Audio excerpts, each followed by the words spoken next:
With all the electromagnetic radiation all around us these days, can you do anything to give your brain a break? Hi, I'm Bernice Hunt, and I am a brain health specialist.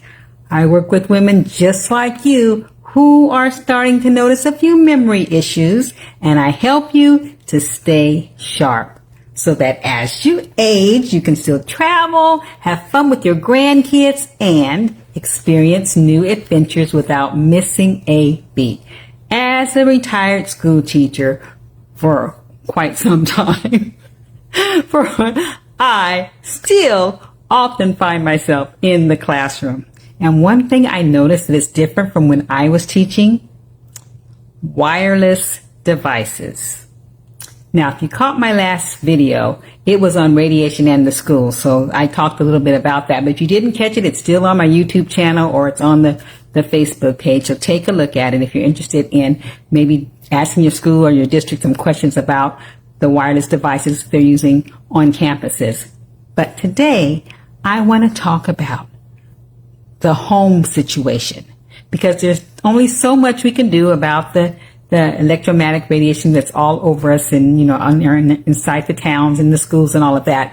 But we can be proactive within our own home. And so that's what I want to talk about today. Practical, intentional habits you can form in your home that will give your brain a break. You remember the commercial, I don't know if you're old enough, but it was Calgon, Take Me Away, and it was just about finding some time getting away from things. And we need to decide to purposely try to get away as much as we can from being bombarded with all of this cellular radiation. So that's what we're talking about today, okay? So I know it's not a popular subject because I know that we have become so accustomed to our wireless devices, and they're so convenient in a lot of ways. And, we get quick access to things, and there can be entertaining. I get all that. But studies are showing that they are also addictive. They're also doing damage to our brain and our reproductive organs, our prenatal development. Your kids are getting much more damage to their brains than adults. And so all these are reasons why we might want to consider finding a way to give your brain a break. Okay, so what do I mean by that? Okay, we're going to start with the home. And well, let's start a little bit before you get home. Can you pick up your kid from school or you get out of your class or whatever? Driving home. Okay, here's one thing. Driving home. One habit you might want to consider is to turn off your cell phones, or at least put them in sleep mode. Turn off your cell phones, your iPads, your laptops, all that stuff while you're in a car or any other kind of vehicle, on a bus, in a cab, on a train, whatever, any kind of vehicle. Turn off your cell phones, okay? Because it's just like putting yourself in a microwave oven and turning the microwave oven on with you inside. You are getting bombarded with radiation from all angles. When you are in your car, that metal container of your vehicle is doing the same thing. At least that's what the research, that's what the scientists tell us. You are getting bombarded from all directions, even if your car is not moving. Pretty scary, huh? And in addition, if it is moving, which probably if you're going home, on your way home, it is going to be moving. And if it is moving, you also have the added problem with your cell phone or your iPad or whatever, searching for towers.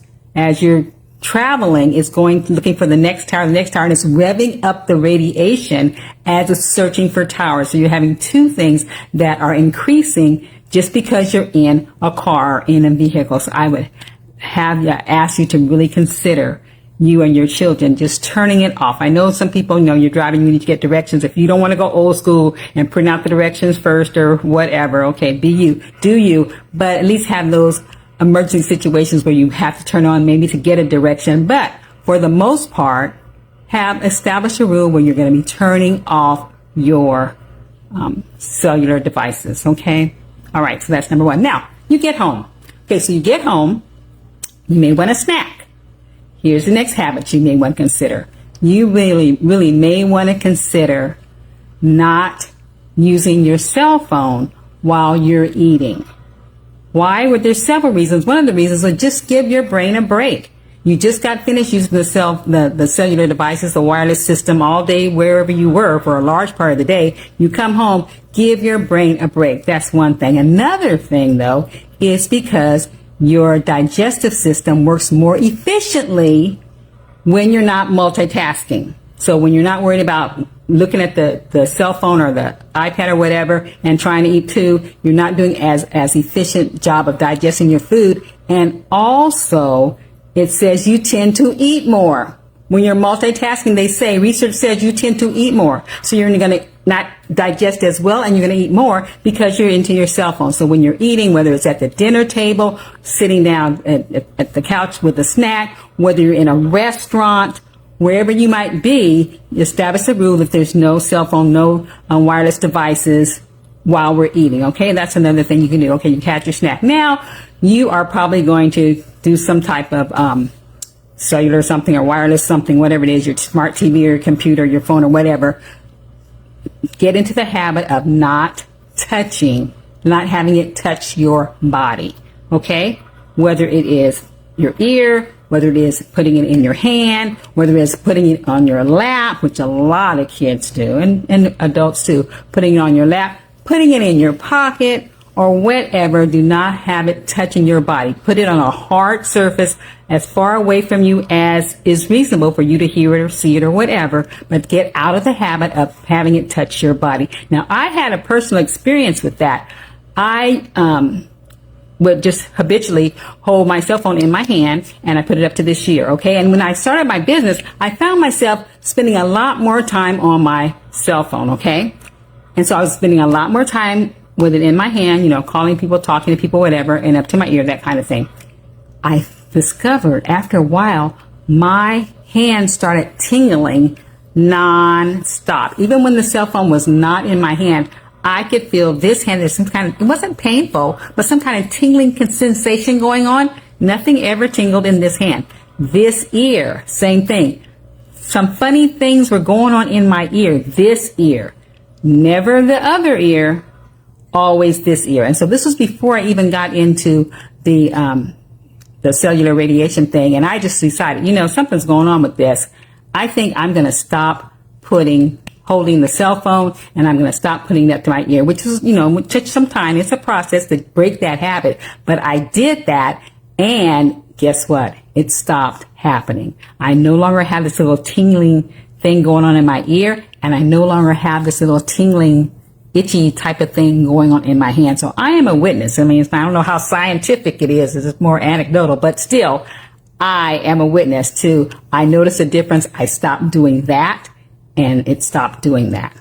Okay, so as much as possible, don't touch your cell phone or your laptop or iPad or whatever to your body. Okay, all right. So now this next one is one that a lot of people really don't want to do, and I get it, but it really is very helpful. This is 2 hours before your bedtime.